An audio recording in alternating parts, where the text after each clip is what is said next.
ಆ ವಿಜಯೇಂದ್ರ ತೀರ್ಥ ಅನೇಕ ವಿದ್ಯೆಗಳಲ್ಲಿ ಪರಿಣತಿ ಇತ್ತು. ಶಿಲ್ಪಶಾಸ್ತ್ರದಲ್ಲಿ, ಚಪ್ಪಲ್ ಕಮ್ಮಾರ ಮಾಡ್ತಕ್ಕಂಥ ಕೆಲಸದಲ್ಲಿ, ಅನೇಕ ವಿದ್ಯೆಗಳಲ್ಲಿ ಅವರಿಗೆ ಪ್ರೌಢಿಮೆ ಅನ್ನೋದು ಬಂದಿತ್ತು.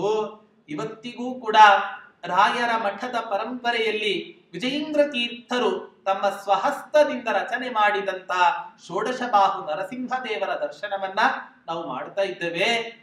ಹಾಗಾಗಿ ಅಂಥ ಒಂದು ಅತ್ಯಂತ ಅದ್ಭುತವಾದ ವಿದ್ಯಾ ಸಾಮರ್ಥ್ಯ, ವಿದ್ಯೆಯ ಕಲೆ ಆ ವಿಜಯೇಂದ್ರ ತೀರ್ಥರಿಗೆ ಕರತಲಾಮಲಕ ಆಗಿತ್ತು. ಸರಸ್ವತೀ ದೇವಿ ಹೇಳ್ತಾ ಇದ್ದಾಳೆ, ಇಷ್ಟೆಲ್ಲಾ ಕೀರ್ತಿಯನ್ನು ಪಡ್ಕೊಳ್ಳಿಕ್ ಸಾಧ್ಯ ಆಗಿದ್ಯಾಕೆ? ಆ ವಿಜಯೇಂದ್ರ ತೀರ್ಥರಿಗೆ ಮುಖ್ಯ ಕಾರಣ ಏನು ಅಂದ್ರೆ ನನ್ನನ್ನ ಗೆಳತಿಯನ್ನಾಗಿ ಮಾಡಿಕೊಂಡಿರೋ ಕಾರಣದಿಂದ.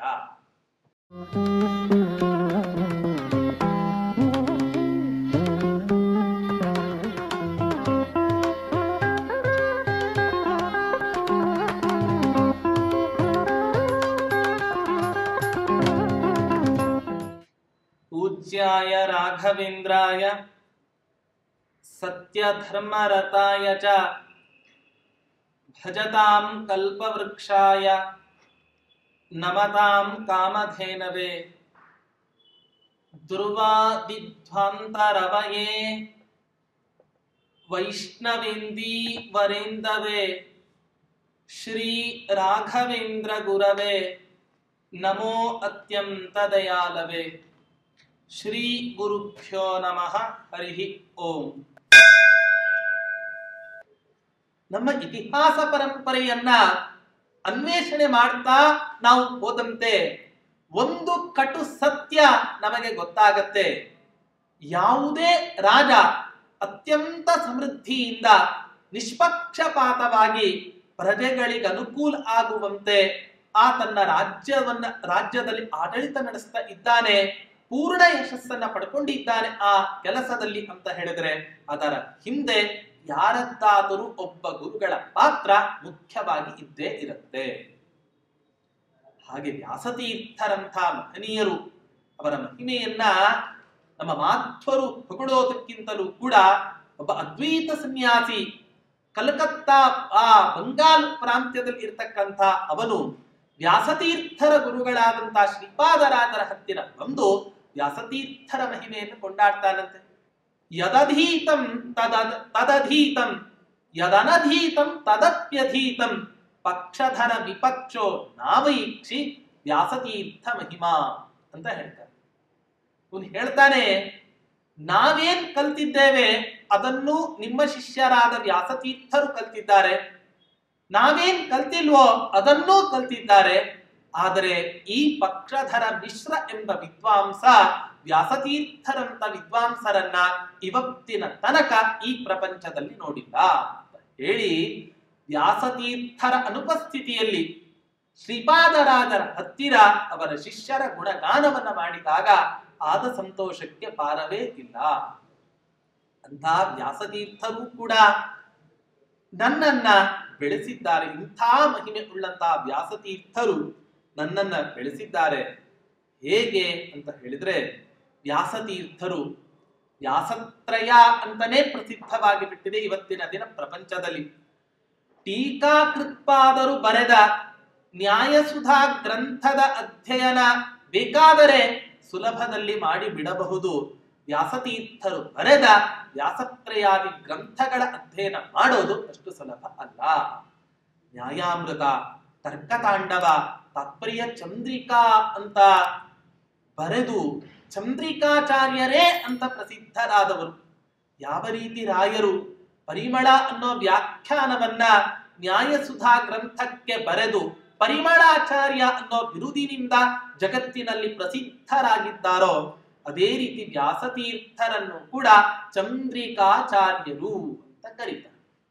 ವ್ಯಾಸತ್ರಯ ಗ್ರಂಥಗಳಲ್ಲಿ ಅತ್ಯಂತ ಪ್ರೌಢ ಗ್ರಂಥವಾದ ಚಂದ್ರಿಕಾ ಎಂಬ ಗ್ರಂಥವನ್ನ ಬರೆದು ಚಂದ್ರಿಕಾಚಾರ್ಯರು ಅಂತ ಪ್ರಸಿದ್ಧಿಯನ್ನ ಪಡೆದುಕೊಂಡಿದ್ದಾರೆ. ಇಂಥ ಆ ವ್ಯಾಸತೀರ್ಥರ ಮೂಲಕ ನಾನು ಇನ್ನಷ್ಟು ಈ ಪ್ರಪಂಚದಲ್ಲಿ, ಈ ಶಾಸ್ತ್ರ ಪ್ರಪಂಚದಲ್ಲಿ ನಾನು ಬೆಳೆದೆ ಅಂತ ಹೇಳ್ತಾ ಇದ್ದಾಳೆ ಆ ವಿದ್ಯಾಲಕ್ಷ್ಮಿ.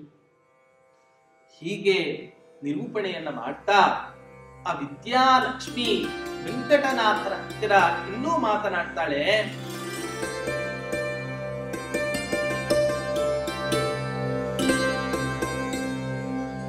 आकल्पं मे कल्पयज्जीवनेच्चोर्वासं वल्यास्तर्कनाट्योत्सुकायाः सौधायान्यायामृतात् वृद्धिमत्यास्तात्पर्याद्या चन्द्रिकाख्या सतस्याम्।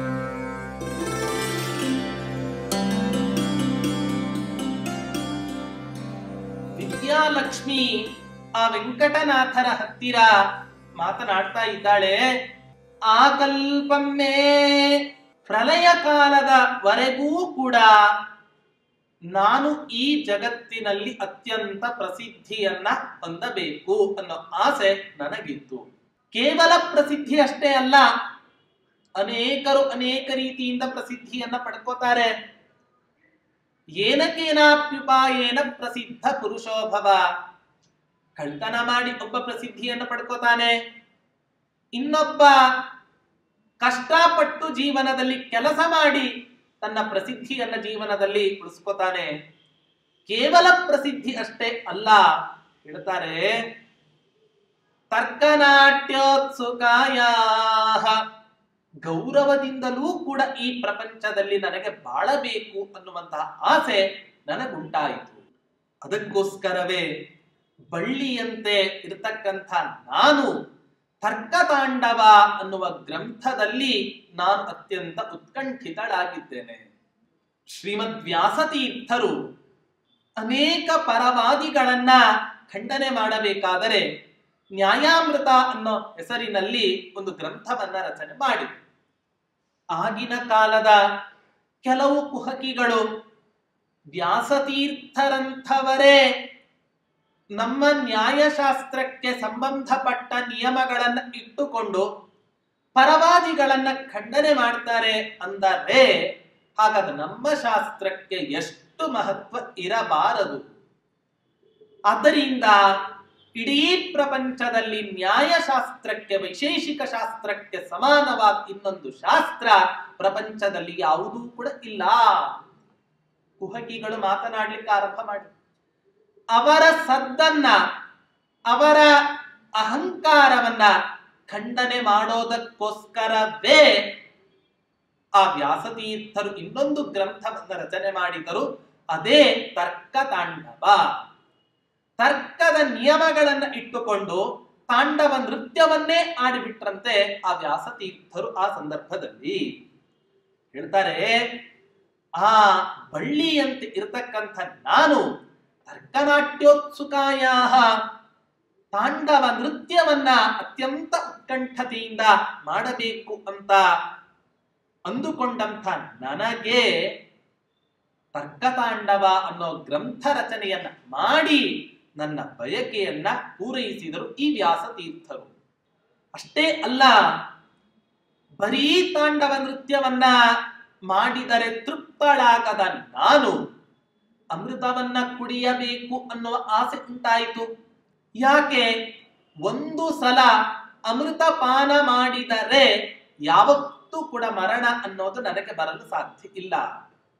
ಈ ಕಾರಣದಿಂದಲೇ ದೇವತೆಗಳ ಸಾಲಿನಲ್ಲಿ ಆ ದೈತ್ಯರು ಕುಳಿತುಕೊಂಡು ಅಮೃತಪಾನವನ್ನ ಮಾಡಲಿಕ್ಕೆ ಪ್ರಯತ್ನವನ್ನ ಪಟ್ಟಿದ್ದರು. ಹಾಗಾದ್ರೆ ನನಗೂ ಕೂಡ ಅಮೃತವನ್ನು ಕುಡಿಬೇಕು ಅನ್ನುವಂಥ ಆಸೆ ಉಂಟಾಯಿತು. ತಕ್ಷಣಕ್ಕೆ ವ್ಯಾಸತೀರ್ಥರು ನ್ಯಾಯಾಮೃತ ಎಂಬ ಗ್ರಂಥವನ್ನ ರಚನೆ ಮಾಡಿ ನನಗೆ ಅಮೃತವನ್ನ ಕುಡಿಸಿದ್ದಾರೆ ಆ ವ್ಯಾಸತೀರ್ಥರು. ಅಷ್ಟೇ ಅಲ್ಲ, ನನಗೆ ಟೀಕಾಕೃತ್ಪಾದರು ರಚನೆ ಮಾಡಿದ, ಜಯತೀರ್ಥರಂಥ ಜ್ಞಾನಿಗಳು ರಚನೆ ಮಾಡಿದಂಥ ಯಾವ ನ್ಯಾಯಸುಧಾ ಗ್ರಂಥ ಇದೆ, ಆ ಗ್ರಂಥ ತತ್ವಪ್ರಕಾಶಿಕ ಮೊದಲಾದ ಗ್ರಂಥಗಳಿಗೆ ಸಂಬಂಧಪಟ್ಟಂತಹ ಇನ್ನೊಂದು ವ್ಯಾಖ್ಯಾನವನ್ನ ರಚನೆ ಮಾಡಬೇಕು ಅಂತ ಅನಿಸಿ ಆ ವ್ಯಾಸತೀರ್ಥರು ತಾತ್ಪರ್ಯ ಚಂದ್ರಿಕಾ ಎಂಬ ಗ್ರಂಥವನ್ನ ರಚನೆ ಮಾಡಿಕೊಟ್ಟಿದ್ದಾರೆ ನನಗೆ. ಹೀಗೆ ಆ ವ್ಯಾಸತೀರ್ಥರು ಚಂದ್ರಿಕಾ ಎಂಬ ಗ್ರಂಥದಲ್ಲಿ ನನಗೆ ಅತ್ಯಂತ ಸ್ಥಿರವಾದ ವಾಸವನ್ನು ಕಲ್ಪಿಸಿಕೊಟ್ಟಂತ ಮಹನೀಯರು ಈ ವ್ಯಾಸತೀರ್ಥರು. ಹೀಗೆ ಆ ವ್ಯಾಸತೀರ್ಥರು ಅನೇಕ ಪ್ರೌಢ ಗ್ರಂಥಗಳನ್ನ ರಚನೆ ಮಾಡಿ ನನ್ನನ್ನು ಇಷ್ಟರ ಮಟ್ಟಿಗೆ ಬೆಳೆಸಿದ್ದಾರೆ ಅಂತ ನಿರೂಪಣೆ ಮಾಡ್ತಾ ಇದೆ.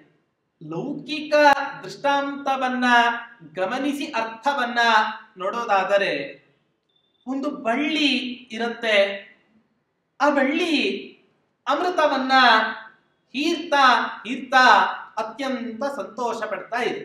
ಅದೇ ಅಗ್ನಿಸಖನಾದ ಇಡೀ ಪ್ರಪಂಚಕ್ಕೆ ಜೀವನಪ್ರದನಾದಂತ ವಾಯು ಗಾಳಿ ಜೋರಾಗಿ ಬೀಸಲಿಕ್ಕೆ ಆರಂಭ ಮಾಡಿದರೆ ಮರಗಳೇ ಜೋರಾಗಿ ಗಾಳಿಯನ್ನ ಬೀಸಿ ಅಲ್ಲಾಡ್ಲಿಕ್ಕೆ ಆರಂಭ ಆಗತ್ತೆ. ಇನ್ನು ಬಳ್ಳಿಗಳು ಅಲ್ಲಾಡೋದಿಲ್ವೇ?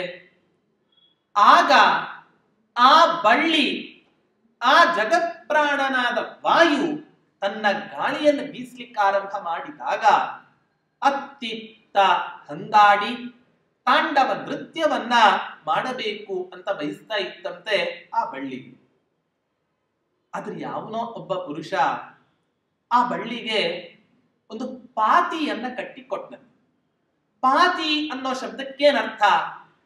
ಸರೋವರದಲ್ಲಿ ಆ ಹೂವಿನ ಅಕ್ಕಪಕ್ಕದಲ್ಲಿ ನೀರು ನಿಲ್ಲೋದಕ್ಕೋಸ್ಕರ ಬಳ್ಳಿಯ ಸುತ್ತ ಇರುವ ನೀರು, ಹಾಗೆ ಆ ನಿಲ್ಲುವ ಹಳ್ಳ, ಅದನ್ನ ಪಾತಿ ಅನ್ನೋ ಶಬ್ದದಿಂದ ಕರೀತಾರೆ. ಹೀಗೆ ಆ ಪಾತಿಯನ್ನ ಕಟ್ಟಿ ಆಶ್ರಯವನ್ನ ಕೊಟ್ಟು ಚಂದ್ರಿಕೆ ಬೆಳದಿಂಗಳಿನಲ್ಲಿ ಆ ಅಮೃತವನ್ನ ಸ್ವೀಕಾರ ಮಾಡ್ತಾ ಅನೇಕ ತರಹದ ನೃತ್ಯವನ್ನ ಮಾಡ್ತಾ ಮಾಡ್ತಾ ಅತ್ಯಂತ ಸಂತೋಷದಿಂದ ಜೀವನವನ್ನ ನಡೆಸ್ತಾ ಇತ್ತಂತೆ ಆ ಬಳ್ಳಿ. ಈ ಅರ್ಥವೂ ಕೂಡ ಈ ಶ್ಲೋಕದಲ್ಲಿ ಧ್ವನಿತ ಆಗ್ತಾ ಇದೆ. ವಿದ್ಯಾಲಕ್ಷ್ಮಿ ಎಂಬ ಬಳ್ಳಿ ವ್ಯಾಸರು ರಚನೆ ಮಾಡಿದ ನ್ಯಾಯಾಮೃತ ಗ್ರಂಥದಿಂದ ಅಮೃತವನ್ನ ಹೀರ್ತಾ ಪ್ರಾಣಸಖನಾದಂತಹ ಗಾಳಿ ಬೀಸಿದಾಗ ಆ ಬಳ್ಳಿ ಅಲ್ಲಾಡುವಂತೆ, ಸಂತೋಷದಿಂದ ಅಲ್ಲಾಡುವಂತೆ ಅನೇಕ ವಿದ್ವಾಂಸರು ಈ ವ್ಯಾಸತೀರ್ಥರು ರಚನೆ ಮಾಡಿದ ಗ್ರಂಥಗಳನ್ನ ಅಧ್ಯಯನ ಮಾಡಿ ಪಾಠವನ್ನ ಮಾಡ್ತಾ ಇರತಕ್ಕಂತಹ ಸಂದರ್ಭದಲ್ಲಿ ಆ ವಿದ್ಯಾಲಕ್ಷ್ಮಿ ತಾಂಡವ ನೃತ್ಯವನ್ನ ಆಡಿದರು. ತರ್ಕ ತಾಂಡವ ಎಂಬ ಗ್ರಂಥವನ್ನ ಆ ಗ್ರಂಥದಲ್ಲಿ ಕುಣಿಯಲಿಕ್ಕೆ ಆರಂಭ ಮಾಡ್ತಾಳೆ.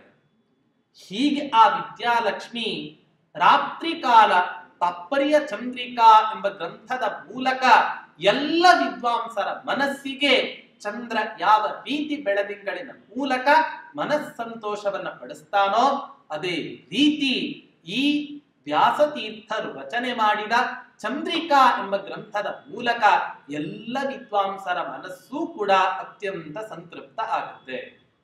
ಹೀಗೆ ವ್ಯಾಸತ್ರಯ, ಚಂದ್ರಿಕಾ, ತರ್ಕತಾಂಡವ ಹಾಗೆ ನ್ಯಾಯಾಮೃತ ಮೊದಲಾದ ಗ್ರಂಥಗಳನ್ನ ರಚನೆ ಮಾಡ್ತಾ ಈ ಪ್ರಪಂಚದಲ್ಲಿ ನನ್ನನ್ನು ಬೆಳೆಸಲಿಕ್ಕೆ ಮುಖ್ಯ ಕಾರಣೀಕರ್ತರಾಗಿದ್ದಾರೆ ಈ ವ್ಯಾಸತೀರ್ಥರು ಅಂತ ಈ ರೀತಿಯಾಗಿ ನಿರೂಪಣೆಯನ್ನ ಮಾಡ್ತಾ ಇದ್ದಾಳೆ ಆ ವಿದ್ಯಾಲಕ್ಷ್ಮಿ. ಹೀಗೆ ನಿರೂಪಣೆಯನ್ನ ಮಾಡ್ತಾ ವಿಜಯೀಂದ್ರ ತೀರ್ಥರ ಗ್ರಂಥ ರಚನಾ ಶೈಲಿ, ಅವರು ಶಾಸ್ತ್ರ ಪ್ರಪಂಚಕ್ಕೆ ನೀಡಿದಂಥ ಕೊಡುಗೆ ಕೇವಲ ನಾವು ನೀವು ಮಾತ್ರ ಹೊಗಳೋದಲ್ಲ, ಸ್ವತಃ ವಿದ್ಯಾಭಿಮಾನಿಯಾದ ಸರಸ್ವತಿ ದೇವಿಯೂ ಕೂಡ ವ್ಯಾಸತೀರ್ಥರ ಶಿಷ್ಯರಾದ ವಿಜಯೀಂದ್ರ ತೀರ್ಥರನ್ನ ಕೊಂಡಾಡೋದರ ಮೂಲಕ, ಹೊಗಳೋದರ ಮೂಲಕ ಮಾತನಾಡ್ತಾ ಇದ್ದಾಳೆ. ವಿಜಯೀಂದ್ರ ತೀರ್ಥರಿಗಂಥ ಸಾಮರ್ಥ್ಯ ಹೇಗೆ ಬಂತು? ವ್ಯಾಸತೀರ್ಥರ ಶಿಷ್ಯರಾದರು. ವ್ಯಾಸತೀರ್ಥರು ಹೇಗೆ ಅವರ ಚರಮ ಶ್ಲೋಕವನ್ನ ನೋಡೋದಾದ್ರೆ, ಅರ್ಥಿಕಲ್ಪಿತ ಕಲ್ಪೋಯಂ ಪ್ರತ್ಯರ್ಥಿಗತ ಕೇಸರಿ ವ್ಯಾಸತೀರ್ಥ ಗುರುರ್ಭೂಯಾತ್ ಅಸ್ಮದಿಷ್ಟಾರ್ಥ ಸಿದ್ಧಯೇ. ನಮ್ಮ ಇಷ್ಟ ಪ್ರಾಪ್ತಿಗೋಸ್ಕರ ಅರ್ಥಿಕಲ್ಪಿತ, ಯಾರು ಬೇಡ್ತಾರೋ ಕಲ್ಪವೃಕ್ಷಕ್ಕೆ ಸಮಾನರಾದ ಪ್ರತಿವಾದಿಗಳಿಗೆ ಆ ಆನೆಯಂತೆ, ಗಜ ಆನೆಯಂತೆ ಹಿಮ್ಮೆಟ್ಟಿಸುವಂತ ಸ್ವಭಾವದವರಾದ ಯಾವ ವ್ಯಾಸತೀರ್ಥರಿದ್ದಾರೆ ಅವರು ನನ್ನ ಎಲ್ಲ ಇಷ್ಟವನ್ನು ಕೂಡ ಪೂರೈಸಲಿ. ಅವರ ಶಿಷ್ಯರೇ ಆದಂತಹ ವಿಜಯೀಂದ್ರ ತೀರ್ಥರ ಮಹಿಮೆ ಕೇಳಬೇಕೆ? ನಮತಾಂ ಕಲ್ಪತರವೇ ಜಯೀಂದ್ರ ಗುರವೇ ನಮಃ. ಜಯೀಂದ್ರ ಭಿಕ್ಷುಗಳಿಗೆ ನಮಸ್ಕಾರ ಮಾಡ್ತೇನೆ. ಹೇಗಿದ್ದಾರೆ? ಕಲ್ಪ ವೃಕ್ಷಕ್ಕೆ ಸಮಾನರಾದಂತ ವಿಜಯೀಂದ್ರ ತೀರ್ಥರಿಗೆ ನಮಸ್ಕಾರ ಮಾಡ್ತೇನೆ. ಇಂಥ ವಿಜಯೀಂದ್ರ ತೀರ್ಥರು ಕೊಟ್ಟ ಕೊಡುಗೆ ಎಷ್ಟರ ಮಟ್ಟಿಗೆ ಇದೆ ಅನ್ನೋದನ್ನ ವರ್ಣನೆ ಮಾಡ್ತಾ ಇದ್ದಾರೆ.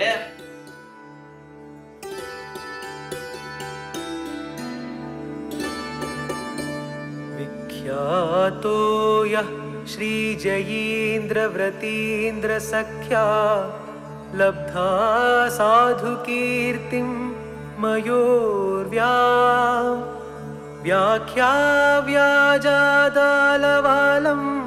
ವ್ಯತಾನೀತಸ್ಯ ವಲ್ಯಾ ನ್ಯಾಯಪೂರ್ವಾಮೃತಸ್ಯ.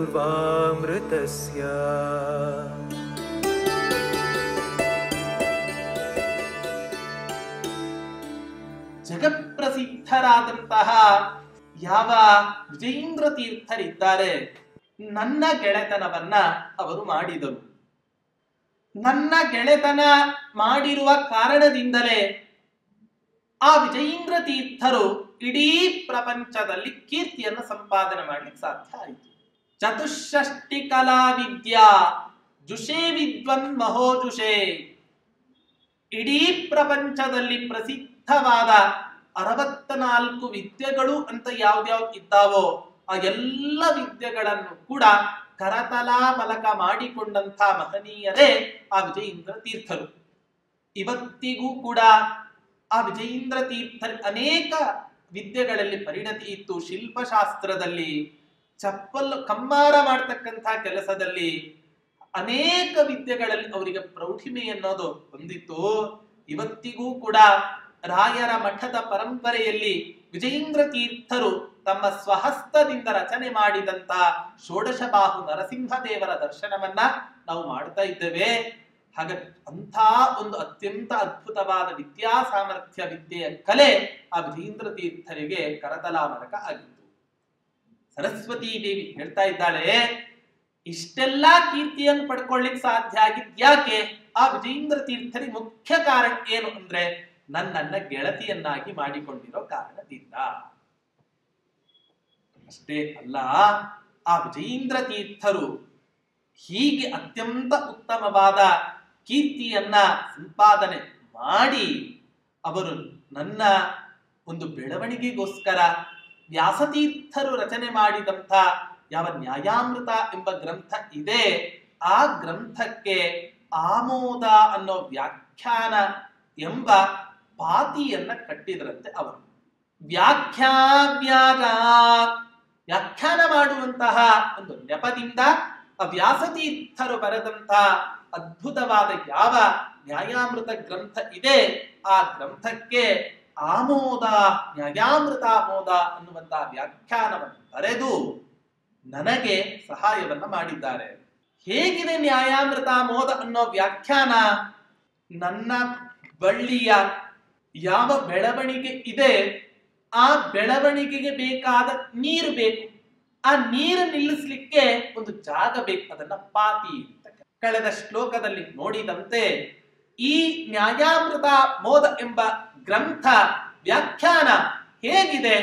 ನನ್ನ ಬೆಳವಣಿಗೆಗೆ ಆ ಪಾತಿಯಲ್ಲಿ ಇದ್ದ ಕಮಲ ಎಷ್ಟು ಅತ್ಯಂತ ಸುಂದರವಾಗಿ ಅದ್ಭುತವಾಗಿ ಬೆಳೆಯುತ್ತೋ ಅಷ್ಟೇ ಅದ್ಭುತವಾಗಿ, ಅಷ್ಟೇ ಸೌಂದರ್ಯದಿಂದ ಸುಂದರವಾಗಿ ನಾನು ಈ ವ್ಯಾಸತೀರ್ಥರು ರಚನೆ ಮಾಡಿದ ನ್ಯಾಯಾಮೃತ ಗ್ರಂಥಕ್ಕೆ ವಿಜಯೀಂದ್ರ ತೀರ್ಥರು ಮಾಡಿದಂತ ಯಾವ ಆಮೋದ್ ಎಂಬ ವ್ಯಾಖ್ಯಾನ ಇದೆ, ಇದು ಪಾತಿಯ ರೂಪದಲ್ಲಿ ನೆಲೆ ನಿಂತಿದೆ. ಈ ಕಾರಣದಿಂದಲೇ ನಾನು ಇವತ್ತಿನ ದಿನ ಅನೇಕ ವಿದ್ವಾಂಸರಿಗೆ ಅರ್ಥ ಆಗುವಂಥವಳಾಗಿ ನಾನು ಇವತ್ತಿನ ದಿನ ಬೆಳೀತಾ ಇದ್ದೇನೆ.